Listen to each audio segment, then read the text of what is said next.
साथियों नमस्कार। आज फिर एक नए वीडियो में हम आपके साथ हैं, आपके सामने उपस्थित है। आप साथ देख रहे होंगे कि मेरे हाथ में एक फल है जिसका नाम है जामुन। और हमारे क्षेत्र में, हमारे खेत में, खलिहान में बहुत सारे वृक्ष जामुन के खड़े होते हैं और मैं भी इस समय जामुन के वृक्ष के नीचे हूँ। ये फल मैंने इसी वृक्ष से तोड़े हैं। तो आप देख सकते हैं कि मेरे हाथ में जामुन का फल है। जामुन के फल के बारे में मैं आपको एक बात विस्तार से बता देना चाहता हूँ कि इसके अंदर बहुत सारे गुण हैं। ये बहुउद्देशीय गुण रखता है यह पौधा। और इस पौधे की एक विशेषता ये है कि अगर डायबिटीज़ के पेशेंट को हम ये जामुन के फल देते हैं तो बहुत ज़्यादा लाभ होता है। अब बात आती है कि जामुन के फल तो बहुत सारे व्यक्ति खाते हैं, लेकिन क्या उन्हें आराम आता है? हाँ, बिल्कुल सही। जामुन के फल खाने का मैं आपको एक छोटा सा तरीका बताता हूँ। उस तरीके से आप अगर जामुन के फल खाएंगे, अर्थात हमारे तरीके से अगर आप जामुन का फल खाएंगे, तो आपको आपकी उम्मीद से ज़्यादा डायबिटीज़ में लाभ रहेगा।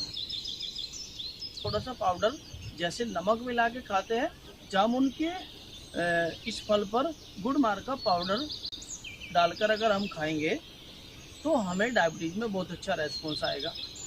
अब कहीं गुड़ मार उपस्थित नहीं हो सकता, उपलब्ध नहीं हो सकता, तो उसके साथ साथ क्या करेंगे हम इसमें हरडे, बहेड़ा, आंवला, त्रिफले का पाउडर मिला के खाएंगे, तब भी हमें डायबिटीज में आशातीत लाभ मिलेगा।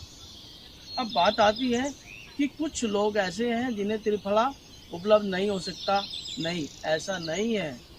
त्रिफला किसी भी मेडिकल स्टोर से अगर हम लेते हैं तो त्रिफला हमें मिल जाएगा। और अगर हमें त्रिफला नहीं मिलता है तो हम अकेली हरड़ के पाउडर मिला के खा सकते हैं, तब डायबिटीज़ में लाभ मिलेगा। बहेड़े का पाउडर मिला के खा सकते हैं, तब डायबिटीज़ में लाभ मिलेगा। और अगर हम गुड़ मार का पाउडर उसमें मिला के खा लेते हैं तो तब भी हमें लाभ मिलेगा। और अगर कुछ भी ना मिले तो अकेले आंवले का पाउडर तो मिल ही सकता है प्रभु जी, वो मिलाकर अगर हम इसमें खा लेते हैं तो तब भी हमें आशातीत लाभ मिलेगा। ये जामुन का फल बहुत ही गुणकारी है, बहुत गुण रखने वाला है।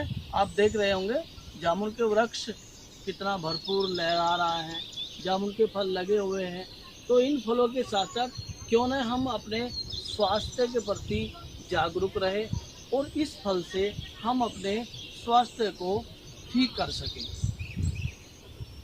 कुछ पेशेंट ऐसे होते हैं, कुछ हमारी माताएं ऐसी होती है, बहनें होती है, कुछ हमारे भाई ऐसे होते हैं जिन्हें परमे की शिकायत होती है। परमे को आप समझ सकते हैं, गुप्तांग संबंधी जो भी हमें शिकायतें होती है वो परमे के अंदर आती है। परमे के जो पेशेंट हैं हमारे, वो हमारी माताएं हैं या बहनें हैं। माताएं अगर है और उन्हें लुकोरिया हो रहा है, मासिक धर्म की अनियमितता हो रही है, मासिक धर्म ज़्यादा आ रहा है या कम आ रहा है, उसमें भी हम ये जामुन का फल सतावर के चूर्ण के साथ मिला के खा सकते। अगर हमें मासिक धर्म दर्द के साथ हो रहा है तो हम अश्वगंधा चूर्ण के साथ खा सकते हैं। कुछ हमारी माताएं बहनें ऐसी होती है जो कहती हैं कि गर्भ की स्थापना नहीं हो रही है, सतावर चूर्ण, अश्वगंधा चूर्ण को मिलाकर जामुन के इस फल का रस निकालकर हम अगर लगातार 2 महीने इसका रस एक संयोग के साथ ले लेते हैं तो हमें गर्भ की स्थापना में लाभकारी होता है और हमें गर्भ स्थापना होने का संभवतः गर्भ स्थापना हो ही जाती है। अब बात आ जाती है कि कुछ यहाँ एक प्रश्न उठ सकता है कि कुछ हमारी माताएं, कुछ हमारी बहन पूर्णतः उत्तेजना नहीं बन पाती, उसके लिए भी ये जामुन का फल बहुत कारगर है।